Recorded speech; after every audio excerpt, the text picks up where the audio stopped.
Hello dear students, welcome to physics class by Shweta Kulkarni, Department of Physics, JSS RSH PU College, Vidhyagiri, Dharwad. In the last class, we discussed about the introduction part of the chapter 3, Motion in a Straight Line. In the last class, we discussed about frame of the reference, its a definition, one-dimensional, two-dimensional, three-dimensional motion. This chapter is on the base of the one-dimensional motion, means motion in a straight line. In this session, we discuss about the few important definitions like path length means a distance, displacement, velocity, speed, average velocity, average speed, and some like important terms. Go through that one. First thing, a path length, it is also known as distance. Another one is a displacement, velocity, and a speed. First thing is about the distance, means path length. The length of the actual path traveled by a body between initial and final position of the particle in a given interval of a time is called distance traveled by the body. ಅಂದ್ರೆ ಒಂದು object ಒಂದು ಪಾಯಿಂಟಿಂದ ಇನ್ನೊಂದು ಪಾಯಿಂಟಿಗೆ ಒಂದಿಷ್ಟು moment ಆಯ್ತು, ಪಾತ್ನ cover ಮಾಡ್ತು, travel ಮಾಡ್ತು ಅಂತಂದ್ರೆ ಇದು ಅದರದ್ದು ಇನಿಷಿಯಲ್ ಪೊಸಿಷನ್, ಇದು ಅದರದ್ದು ಫೈನಲ್ ಪೊಸಿಷನ್ನು. Distance travelled, actual path covered by the body between initial and final position in a given interval of time. ಅಂದರೆ ಫಾರ್ ಎಕ್ಸಾಂಪಲ್ ಒಂದು ಕಾರ್ ತಗೋರಿ, ಇದು ಕಾರ್ ಪಾಯಿಂಟ್ ಓ ಒಳಗೈತಿ, ಸ್ಲೋಲಿ ಮೂವ್ಮೆಂಟ್ ಹಾಕೊಂತ ಪಾಯಿಂಟ್ ಕ್ಯೂಗೆ ಬಂದು ರೀಚ್ ಆತಂತ ಅನ್ಕೊರಿ. ಅಂದರೆ ಒಂದಿಷ್ಟು ಟ್ರಾವೆಲ್ ಮಾಡ್ತು, ಮೂವ್ಮೆಂಟ್ ಆಯ್ತು, ಅದಕ್ಕೆ ಟ್ರಾವೆಲ್ ಮಾಡೋಕ್ಕೆ ಸ್ವಲ್ಪ ಟೈಮಿಂಗ್ ತಗೊಂತ. ಅಂದ್ರೆ ಆ ಡಿಸ್ಟೆನ್ಸ್ ಟ್ರಾವೆಲ್ ಮಾಡೋದಕ್ಕೆ ಎಷ್ಟು ಟೈಮಿಂಗ್ ತಗೊಂತಲ್ಲ ಅದಕ್ಕೆ ಏನಂತ ಕರೀದ ಡಿಸ್ಟೆನ್ಸ್ ಅಂದರು. Path travel by a body between initial and final position in an interval of a time is called distance of a body. ಅಂದ್ರೆ ಒಂದು ಆಬ್ಜೆಕ್ಟ್ ಒಂದು ಪೊಸಿಷನ್ ಇಂದ ಇನ್ನೊಂದು ಪೊಸಿಷನ್ಗೆ ಮೂವ್ಮೆಂಟ್ ಆಯ್ತು, ಟ್ರಾವೆಲ್ ಮಾಡ್ತು ಅಂದ್ರೆ ಆ ಟ್ರಾವೆಲ್ ಮಾಡೋದಕ್ಕೆ ಸ್ವಲ್ಪ ಟೈಮ್ ತಗೊಂಡಿರುತ್ತೆ. ಅದು ಟ್ರಾವೆಲ್ ಮಾಡಿದಂಥ ಪಾತ್ಗೆ ಡಿವೈಡೆಡ್ ಬೈ ಟೈಮ್ ಮಾಡಿದ್ರೆ ಏನಂತಾರೆ ಡಿಸ್ಟೆನ್ಸ್ ಅಂತ ಹೇಳಿ ಕರೀತಾರೆ. Next point, consider a car moving along a straight line. Where a car started, that is at the rest when a time t equal to 0. It is a point O at a time t equal to 0. ಅಂದರೆ rest ಒಳಗೈತಿ, movement ಮಾಡೋಕ್ಕೆ start ಮಾಡಿಲ್ಲ. Next, it start moving, reaches the position P, Q, R, represent the position of the car at a different interval of the time. ಅಂದರೆ 0 ಒಳಗಿತ್ತು, ಬರ್ತಾ ಬರ್ತಾ ಏನಾಯ್ತು ಪಿಗೆ ಹೋತು, ಮತ್ತು ಹೊಳ್ಳಿ ಕ್ಯೂಗೆ ಬಂತು, ನೆಕ್ಸ್ಟ್ ಹೊಳ್ಳಿ ಆರಿಗೆ ಬಂತು. ಅಂದರೆ ಡಿಫ್ರೆಂಟ್ ಪೊಸಿಷನ್ ಮೂವ್ಮೆಂಟ್ ಹಾಕ್ಕೊಂತ ಹೋತು. ಇನಿಷಿಯಲಿ ರೆಸ್ಟ್ ಒಳಗಿತ್ತು, ಟೈಮಿಂಗು ಏನು ಚೇಂಜ್ ಆಗಿಲ್ಲ. ಆಮೇಲೆ ಏನಾಯ್ತು ಮೂವ್ಮೆಂಟ್ ಹಾಕ್ಕೊಂತ ಪಿಗೆ ಬಂತು, ಪಿಗಾಗಿಂದ ಮತ್ತೆ ಹೊಳ್ಳಿ ಕ್ಯೂಗೆ ಬಂತು, ಕ್ಯೂದಿಂದ ಮತ್ತೆ ಆರು, ಹಂಗೆ 3 ಡಿಫ್ರೆಂಟ್ ಪೊಸಿಷನ್ನ ಟ್ರಾವೆಲ್ ಮಾಡ್ತು. ಅದರೊಳಗೆ ಏನು ಮಾಡ್ತಾರೆ, ಫಸ್ಟ್ ಒಂದು ಕೇಸ್ ಕನ್ಸಿಡರ್ ಮಾಡಿದ್ರಿ. Car move from 0 to P, ಅಂದರೆ O to P, ಅಂದರೆ first point it move from O to P. Initial position ಎಲ್ಲೈತಿ ನಮ್ದು 0, ಟೋಟಲ್ ಪೊಸಿಷನ್ 360 ಮೀಟರ್, ಅಂದರೆ ಟೋಟಲ್ ಡಿಸ್ಟೆನ್ಸ್ ಟ್ರಾವೆಲ್ಡ್ ಏನಂತೀರಿ 360 ಮೀಟರ್ ಇದು ಕವರ್ ಅಪ್ ಆಯಿತು ಅಂಥೇಳಿ. Second case 0 to P, O to P ಆಗಿತ್ತು, ಹೊಳ್ಳಿ ಕ್ಯೂವಿಗೆ ಬಂತು, ಅಂದ್ರೆ ವಾಪಸ್ ಬರಾಕತ್ತೈತಿ, ವಾಪಸ್ ಕ್ಯೂ ತನ ಬಂತು. ಅಂದ್ರೆ ಟೋಟಲ್ ಎಷ್ಟು ಟ್ರಾವೆಲ್ ಮತ್ತು O to P 360 ಹೋತ, ಹೊಳ್ಳಿ ಕ್ಯೂಗೆ ಅಂದ್ರೆ 240, 360 ಒಳಗೆ 240 ಹೋತಂದ್ರೆ 120. ಟೋಟಲ್ ಎಷ್ಟಾಯ್ತು ಟ್ರಾವೆಲ್ ಮಾಡಿದ್ರು 360 plus 120, total it is 480 metre. First condition O to P ಹೋಗಕ್ಕೆ 360 ತೊಗೊಂಡೈತಿ, ಹೊಳ್ಳಿ ಪಿದಿಂದ ಕ್ಯೂ ಬರೋಕೆ 120 ತೊಗೊಂಡೈತಿ. ಟೋಟಲ್ ಟ್ರಾವೆಲ್ ಮಾಡಿದ ಎಷ್ಟಾದಂಗಾತು 480 ಮೀಟರ್ನ ಟ್ರಾವೆಲ್ ಮಾಡ್ತು. So it shows that Distance is a scalar quantity, has only magnitude, no direction. ಇದರ ಬರೀ ಕ್ವಾಂಟಿಟಿ ಹೇಳ್ತು 360 ಮೀಟರ್, 480 ಮೀಟರ್, 120 ಮೀಟರ್. ಡೈರೆಕ್ಷನ್ ಏನಾದರೂ ಹೇಳ್ತಾನು? ಇಲ್ಲಿ ಡೈರೆಕ್ಷನ್ ಹೇಳ್ಬೋದಿತ್ತಲ್ಲ. ಓಕೆ, ಈ ಕಡೆ ಪಾಸಿಟಿವ್ ಎಕ್ಸ್ ಎಕ್ಸಿಸ್ ಹೊಂಟೈತಿ, ಹೊಳ್ಳಿ ವಾಪಸ್ ನೆಗೆಟಿವ್ ಡೈರೆಕ್ಷನ್ ಒಳಗೆ ಬರಾಕತ್ತೈತಿ. ಅಂದ್ರೆ it does not give any direction, it indicates distance is the scalar quantity. Scalar ಅಂದ್ರೆ ಏನು ಗೊತ್ತೈತಿ? Scalar quantity is nothing but the quantity which has only magnitude, no direction. ಬರೀ magnitude ಇತ್ತು, direction ಹೇಳಿಲ್ಲ ಅಂದ್ರೆ ಅಂಥ ಕ್ವಾಂಟಿಟಿಗೆ ಸ್ಕೇಲಾರ್ ಅಂತಾರ. ಡಿಸ್ಟನ್ಸ್ ಬರೀ ವ್ಯಾಲ್ಯೂಸ್ ಹೇಳೋದಕ್ಕೆ it is also N scalar quantity. Now, move to second concept, displacement. The shortest distance from initial position to the final position of a particle is called displacement. Example ಅಂತಂದ್ರೆ, for example, okay, ನಮ್ದು college bus ಸ್ಟಾಪಿಂದ ಏನು ಮಾಡಬೇಕು, ನಮ್ದು gate ಅಂತಂದ್ರೆ ನಮ್ದು department college ಮೇಲ್ಗಡೆ ಬರ್ಬೇಕಂತ ಇಟ್ಕೊರಿ. 2-3 path ಅದ. ಒಂದು ಟರ್ನ್ ಮಾಡ್ಕೊತ ಬರ್ತೀರಿ, ಇನ್ನೊಂದು ಸ್ಟ್ರೇಟ್ ಐತಿ. ಅಂದ್ರೆ ನಾವು ಯಾವುದೋ ಒಂದು ಪ್ಲೇಸಿಂದ ಇನ್ನೊಂದು ಪ್ಲೇಸ್ಗೆ ದೂರ ಹೋಗೋ ಬದಲು ಏನು ಮಾಡ್ತೀವಿ, ನಾವು ಶಾರ್ಟ್ ಮೆಥಡ್ ಯೂಸ್ ಮಾಡ್ತೀವಿ. ಇನಿಷಿಯಲ್ ಪೊಸಿಷನ್ನು ಫೈನಲ್ ಪೊಸಿಷನ್ ಸೇಮ್. ಬಸ್ ಸ್ಟಾಪಿಂದ ನಾವು ಕಾಲೇಜಿಗೆ ಹೋಗಬೇಕು. 2-3 ದಾರಿ ಒಳಗೆ ಯಾವುದು ಸಣ್ಣದೈತಿ ಅಂಥೇಳಿ ನಾವು ಚೂಸ್ ಮಾಡ್ತೀವಲ್ಲ, that shortest distance from initial position to the final position of a body or a particle is called displacement. It gives the shortest distance. ಯಾವುದೇ ಇರಲಿ, either you can move from O to P, ಇಲ್ಲಿಂದ O to P ಹಿಂಗೆ ಹೋಗಿ ಬರ್ಬೋದು, ಆಮೇಲೆ ಕ್ಯೂಗೆ ಬಂದು ಹಿಂಗೆ ಬರೋ ಬದಲಿ ಡೈರೆಕ್ಟ್ O to Qನ ಬರ್ಬೋದಲ್ಲ. That is one method. ಅಂದರೆ shortest method. O to P ಹೋಗಿ ಮತ್ತು ಪಿದಿಂದ ಕ್ಯೂಗೆ ಬರೋ ಬದಲಿ ಡೈರೆಕ್ಟ್ O to Qನು ಬರ್ಬೋದು. It gives a shortest distance. To understand this one, let us consider x1 is the initial position, x2 is the final position, then the time taken t1 for a position x1, t2 for the position x2. Delta x difference ತಗೊಂತಾರೆ, x2 minus x1, final minus initial position. Delta t small interval, final time minus initial time. So delta x represents the shortest distance, delta t indicates the small interval of the time. Now the condition is arrived, if at all, if delta x2 is greater than x1, then it is the positive.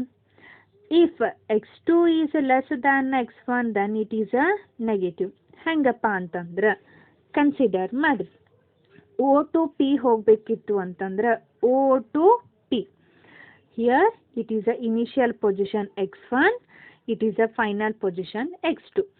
x2 minus x1 ಮಾಡಿದ್ರೆ ಅಂದ್ರೆ ಏನಾಯ್ತು, 360 minus 0. Then the value is 360 only. x2 minus x1. 360 minus 0, it is a 360 only.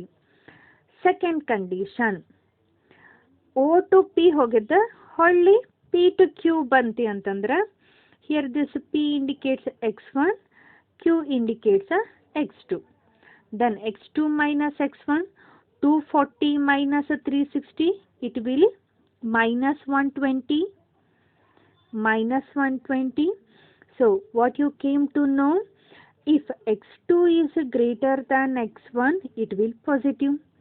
360 is greater than 0, it is positive. If at all x2 is less than x1, here 240 is less than 360, so it will be negative. What it shows? Displacement shows direction of the motion, either moving in a positive direction or moving in the negative direction. So we came to know that displacement is the vector quantity. Distance is a scalar, but displacement gives the direction of a motion, so it is a vector quantity. Hope you clear the point distance and displacement. Distance is the actual path traveled. Displacement is the shortest distance. Distance is the scalar quantity. Displacement is a vector quantity. Another point. Magnitude of a displacement may or may not be equal to distance. ಅಂದ್ರೆ displacement ಡಿಸ್ಟೆನ್ಸ್ಗೆ equal ಇರ್ಬೋದು, equal ಆಗಿಲ್ದೇನೂ ಇರಬಹುದು. ಹೆಂಗಪ್ಪ ಅಂತಂದ್ರೆ ಎರಡು case consider ಮಾಡ್ರಿ. Same O to P ಹೋಗಬೇಕಿತ್ತು ಅಂತಂದ್ರೆ consider the condition is a same thing. Distance O to P ಹೋಗ್ಬೇಕಂದ್ರೆ ಟೋಟಲ್ ಟ್ರಾವೆಲ್ಡ್ ಏನಾಯ್ತು 360. Displacement x2 minus x1, 360 minus 0, again it will be 360 only. Condition, what it says, total length 360 minus 0, 360. Second condition, O to P ಹೋತ ಮತ್ತೆ ಹೊಳ್ಳಿ ಕ್ಯೂಗೆ ವಾಪಸ್ ಬಂದೇರಿ ಅಂತಂದ್ರೆ condition number 2. First O to P, then come back to Q. O to P totally 360, come back to Q 120, then the total traveled is 480.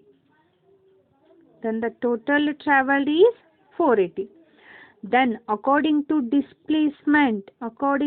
displacement, what is the initial position is O and a final position is Q. Final minus initial, 240 minus 0, it shows 240 meter.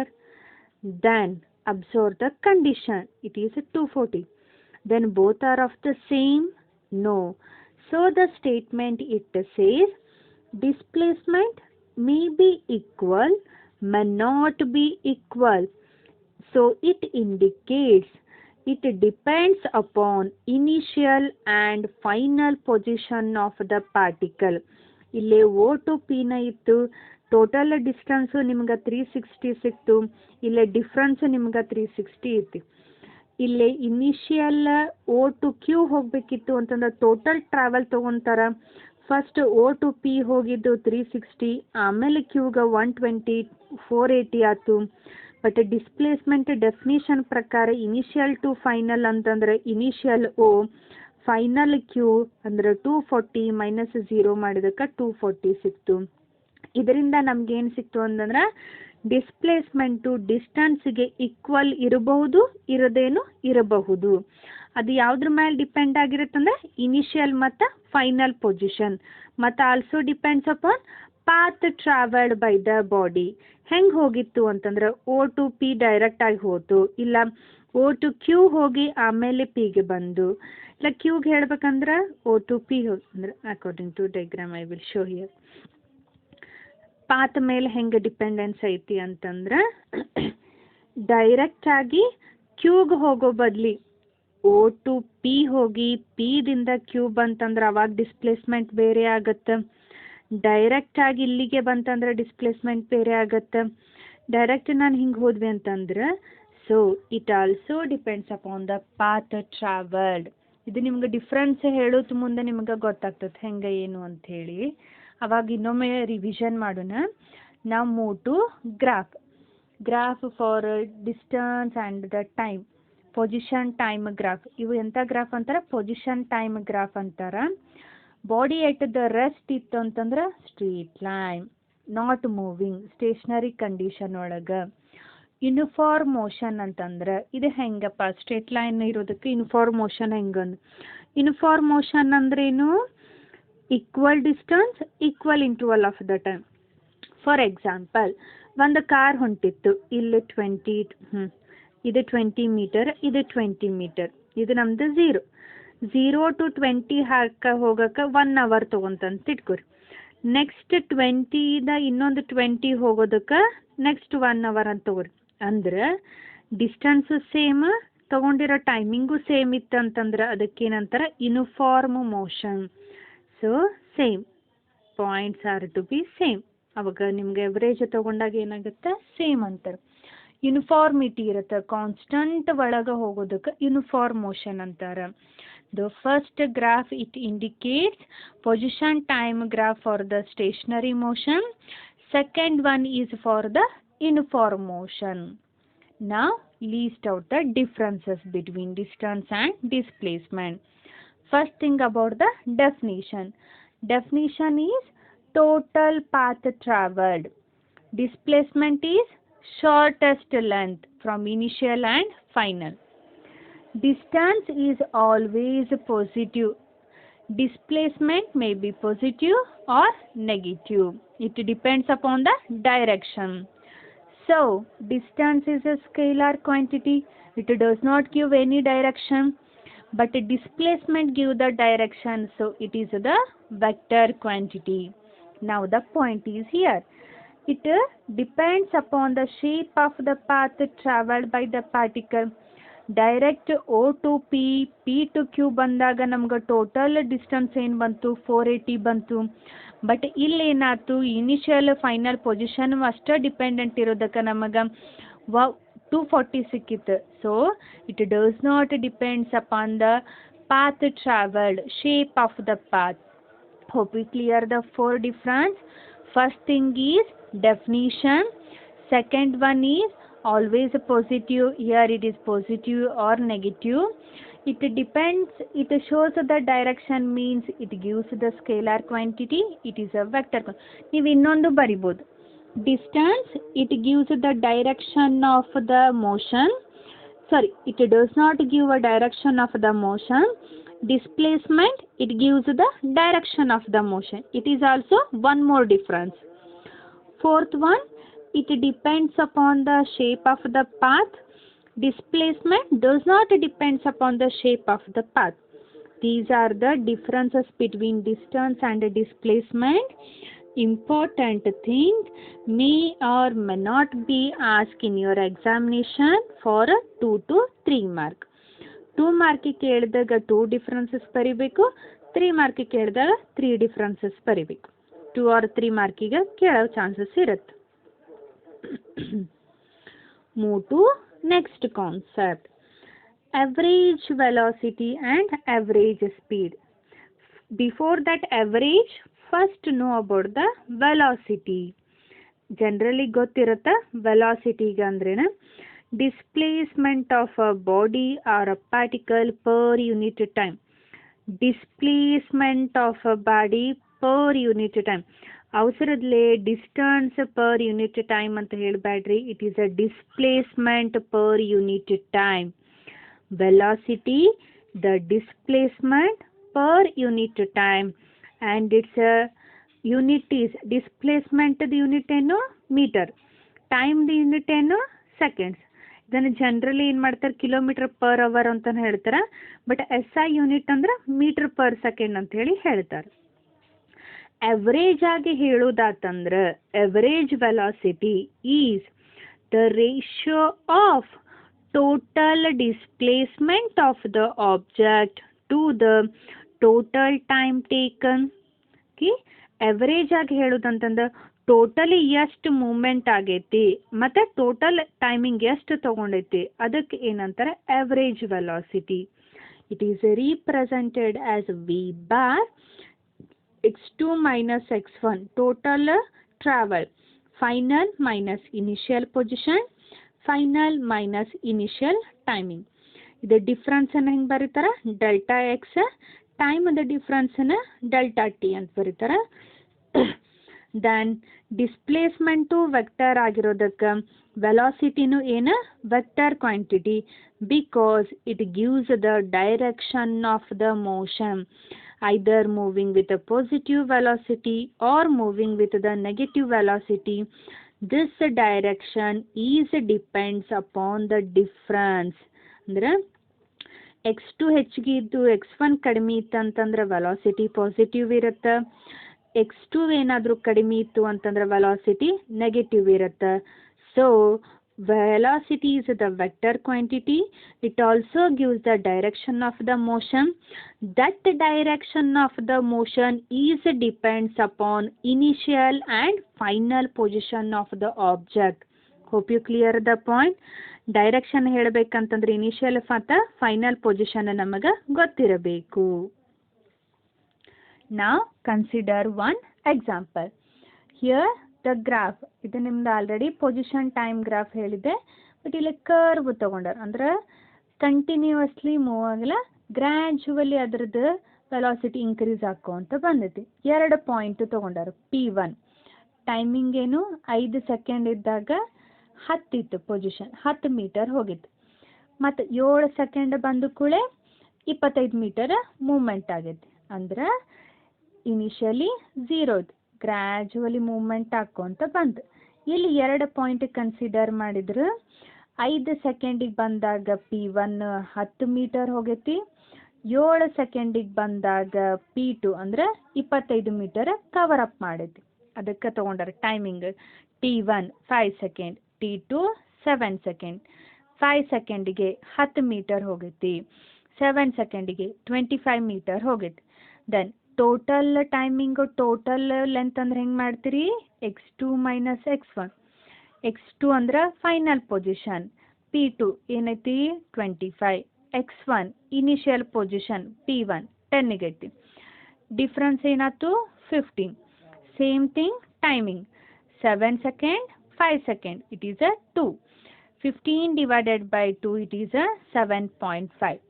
So this gives the average velocity of the body moving from P1 to P2. Now these graphs are important. 1 mark question may ask on the base of the graph position time graph for the velocity. ಅಂದ್ರೆ first graph positive ಅಂದ್ರೆ increase ಆಕೊಂತ ಹೋಗೈತಿ. Second graph decreases, it gives the negative velocity. Third graph it is at the rest condition. ಇವು 3 nature of the graph ನೆನಪಿಟ್ಕೋರಿ. 1 mark question ಕೇಳಬಹುದು. Draw the position time graph for a positive velocity, or draw the position time graph for the negative velocity, or draw the position time graph at the rest. Positive ಕೇಳಿದ್ರೆ first, negative and at the rest condition. Already ಹೇಳಿದೆ average velocity positive ಇಲ್ಲ negative ಇರ್ಬೋದು, depends upon the displacement. And one more thing, it may be 0 if the displacement is 0. What is the meaning of that one? For example, ಒಂದು circle ಒಳಗೆ ನಾವು round ಹಾಕ್ಬೇಕಿತ್ತು ಅಂತ ಇಟ್ಕೋರಿ.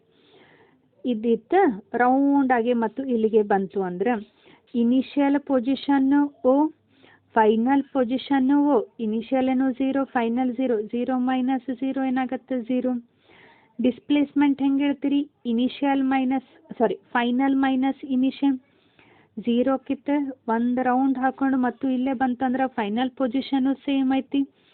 ಇನಿಷಿಯಲು ಅಲ್ಲೇ ಐತಿ, final ಮತ್ತು ಹೊಳ್ಳೆ ಅಲ್ಲಿಗೆ ಬಂದಿರಂದ್ರೆ ಅಂತ ಡಿಸ್ಪ್ಲೇಸ್ಮೆಂಟ್ 0 ಆಯ್ತು. ಡಿಸ್ಪ್ಲೇಸ್ಮೆಂಟ್ 0 ಆಗಿದ್ದಕ್ಕೆ ವೆಲಾಸಿಟಿ ಏನಾಯ್ತು 0 ಆಯ್ತು. So velocity either positive or negative or it may be 0. That all depends upon the displacement of the body. Hope you clear? Velocity may be positive or negative or it may be 0. That all the factor depends upon displacement of the body. Next thing is uniform velocity. Uniform velocity andrenu, a body is moved with uniform velocity. It cover equal displacement in a equal interval of the time. ನಿಮಗೆ already ಹೇಳಿದೆ 20 metre 20 ಸೆಕೆಂಡ್ಸ್ಗೆ, ಮತ್ತು 20 metre ಮತ್ತು 20 ಸೆಕೆಂಡ್ಸ್ಗೆ, ಮತ್ತು 20 metre ಮತ್ತು 20 ಸೆಕೆಂಡ್ಸ್ಗೆ. Displacement ಎಷ್ಟೈತಿ 20 20 20. ಹೌದಾ?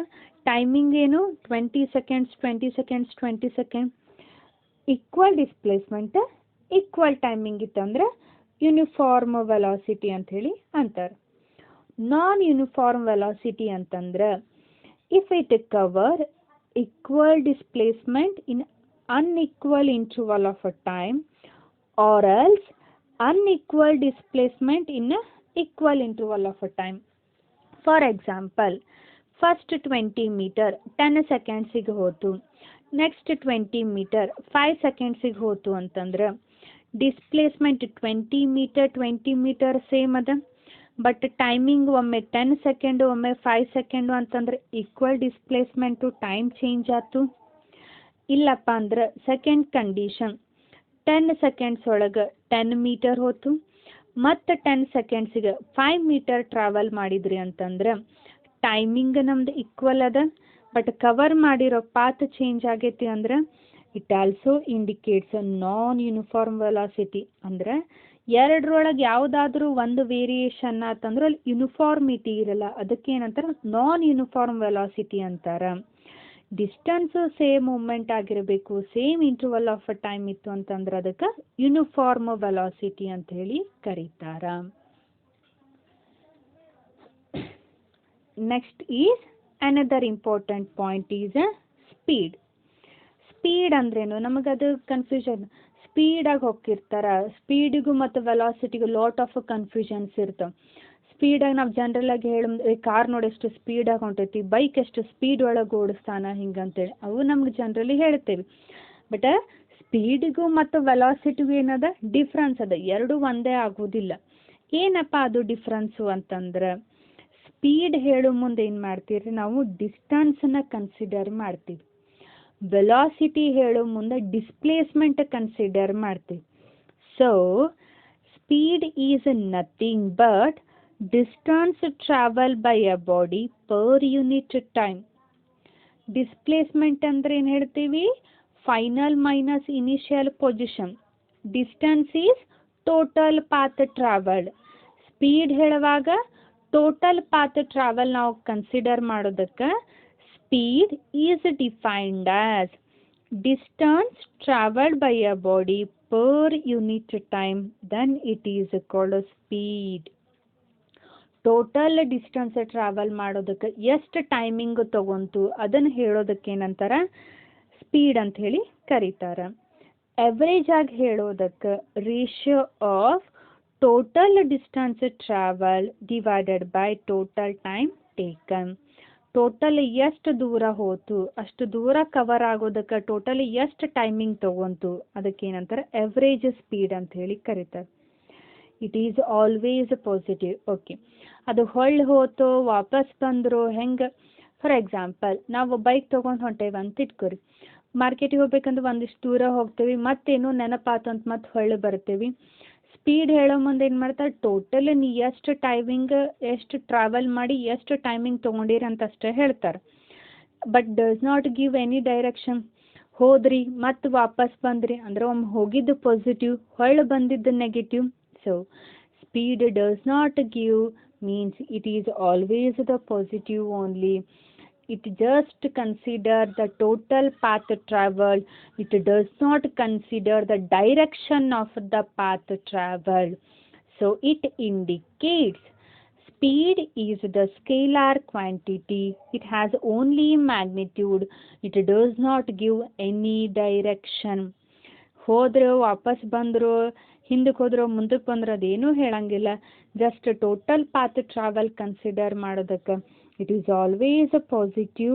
It not giving any direction means of course it is a scalar quantity. Next is uniform speed. Uniform speed ಅಂತಂದ್ರೆ a body is moving with uniform speed then it cover equal distance equal interval of time. Already ನಿಮ್ಗೆ ಹೇಳ್ದಂಗೆ same 20 metre 20 ಸೆಕೆಂಡಿಗೆ interval same ಇರಬೇಕು. Variable ಇತ್ತಂತಂದ್ರೆ unequal distance equal interval of the time. ಬೇರೆ ಬೇರೆ ದೂರನ ಒಂದೋ timing ಒಳಗೆ ನಾವೇನಾದರೂ ಕವರ್ ಮಾಡಿದ್ರೆ ಅದಕ್ಕೆ ಏನಂತಾರೆ ವೇರಿಯೇಬಲ್ ಸ್ಪೀಡ್ ಅಂತ ಹೇಳಿ ಮೆನ್ಷನ್ ಮಾಡ್ತಾರೆ. Now the point is arise. An average speed tells us how fast a given body or object move in a given interval of the time. Average speed ನಮಗೆ ಏನು ಹೇಳುತ್ತಂದ್ರೆ ಎಷ್ಟು ವೇಗವಾಗಿ ಒಂದು ಕಾರ್ ಇಲ್ಲ bike movement ಆಯ್ತು ಅನ್ನೋದನ್ನು ಹೇಳುತ್ತೆ. But however, to know how fast a body is moving at a particular instant of the time, that is determined by instantaneous speed. ಏನಪ್ಪ ಅಂತಂದ್ರೆ ಒಂದು ಬೈಕ್ ಫುಲ್ ಸ್ಪೀಡ್ ಒಳಗೆ ನಾವು ಹೇಳ್ತೇವೆ ಅಷ್ಟು ದೂರ ಒಂದು 10 ನಿಮಿಷದಾಗ ಹೋದ್ರೆ ನೋಡ್ರಿ, ಒಂದು 10 ಮಿನಿಟ್ಸ್ ಒಳಗೆ ಹೋದ್ರಿ, ಒಂದು ತಾಸು ಒಳಗೆ ಹೋದ್ರಿ, ಹಿಂಗಂತ ಹೇಳ್ತಾರೆ. ಹೌದಾ? ಅಂದರೆ ಎಷ್ಟು ಸ್ಪೀಡ್ ಒಳಗೆ ಹೋದ್ವಿ ಅಂತೇಳಿ ಹೇಳ್ತಾರೆ. ಬಟ್ ಪರ್ಟಿಕ್ಯುಲರ್ಲಿ ಒಂದು ತಾಸು ಒಳಗೆ ನಾನು 60 ಕಿಲೋಮೀಟ್ರ್ ಹೋದೆ ಅಂತ ಹೇಳ್ತೀರಿ.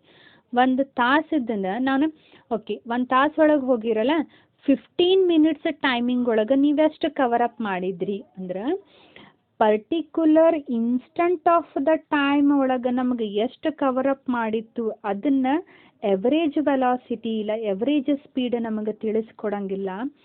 ಪರ್ಟಿಕ್ಯುಲರ್ ಟೈಮ್ ಒಳಗೆ ನಮಗೆ ಅದರದ್ದು ಸ್ಪೀಡ್ ಬೇಕಾಗಿತ್ತು ಅಂತಂದ್ರೆ ಅವಾಗ ನಾವು ಇನ್ಸ್ಟಂಟೇನಿಯಸ್ ಸ್ಪೀಡನ್ನ ಸ್ಟಡಿ ಮಾಡಬೇಕಾಗತ್ತೆ. Hope you clear the point. 60 ಕಿಲೋಮೀಟರ್ನ 1 ಅವರ್ ಒಳಗೆ ನಾ ರೀಚ್ ಆದ್ನಿ ಅಂತಂದ್ರೆ 15 ಮಿನಿಟ್ಸ್ ಒಳಗೆ ಎಷ್ಟು ಹೋಗೇನಿ ಅಂಥೇಳಿ ನಾವು ತಿಳ್ಕೊಬೇಕಿತ್ತು. ಪರ್ಟಿಕ್ಯುಲರ್ ಇನ್ಸ್ಟಂಟ್ ಟೈಮಿಂಗ್ ನಮಗೆ ಬೇಕಿತ್ತು ಅಂತಂದ್ರೆ that time the concept is arised, that is instantaneous speed. Now what you mean by instantaneous speed? When a body moving with a variable speed, then at any instant of the time is called instantaneous speed.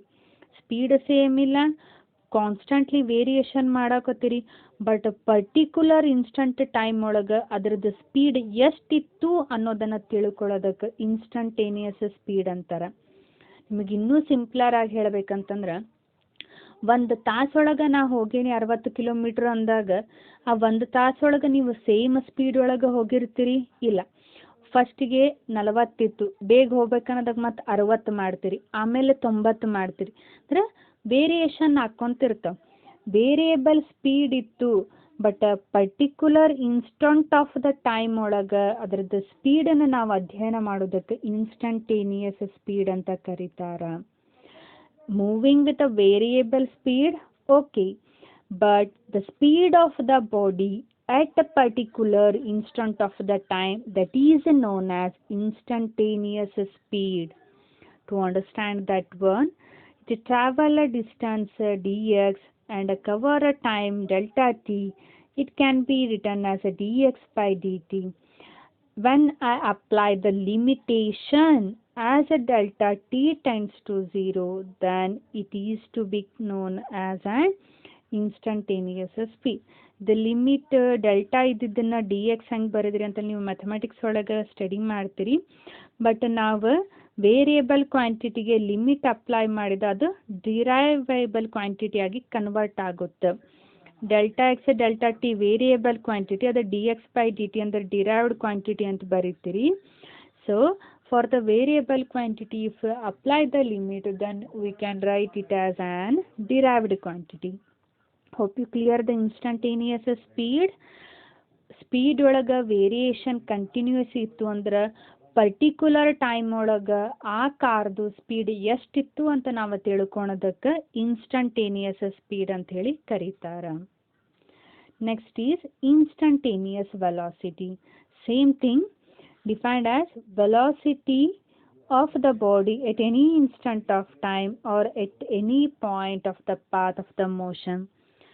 ಇಲ್ಲಿಂದ ಇಲ್ಲಿಗೆ ಹೋತಂದ್ರೆ ಯಾವುದೋ ಒಂದು position consider ಮಾಡಿಯಾದರೂ ನಾವು velocity ಹೇಳ್ಬೋದು, ಇಲ್ಲ time consider ಮಾಡಿಯಾದರೂ velocity ಹೇಳೋದಕ್ಕೆ instantaneous velocity ಅಂಥೇಳಿ ಡಿಫೈನ್ ಮಾಡ್ತಾರೆ.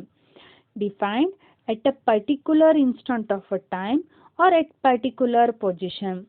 ಸೇಮ್ 60 ಕಿಲೋಮೀಟ್ರ್ ಹೋದ್ರಿ, ಟೈಮಿಂಗ ನಾವು 15 ನಿಮಿಷ ಹೇಳೋ ಬದಲಿ 20 ಕಿಲೋಮೀಟ್ರ್ ಮೂವ್ಮೆಂಟ್ ಆಗಿದ್ದಕ್ಕೆ ಎಷ್ಟು ಟೈಮ್ ತೊಗೊಂಡ್ರಿ ಹಂಗೆ ಹೇಳೋದಕ್ಕೆ ಇನ್ಸ್ಟಂಟೇನಿಯಸ್ ವೆಲಾಸಿಟಿ ಅಂಥೇಳಿ ಡಿರೈವ್ ಮಾಡ್ತಾರೆ.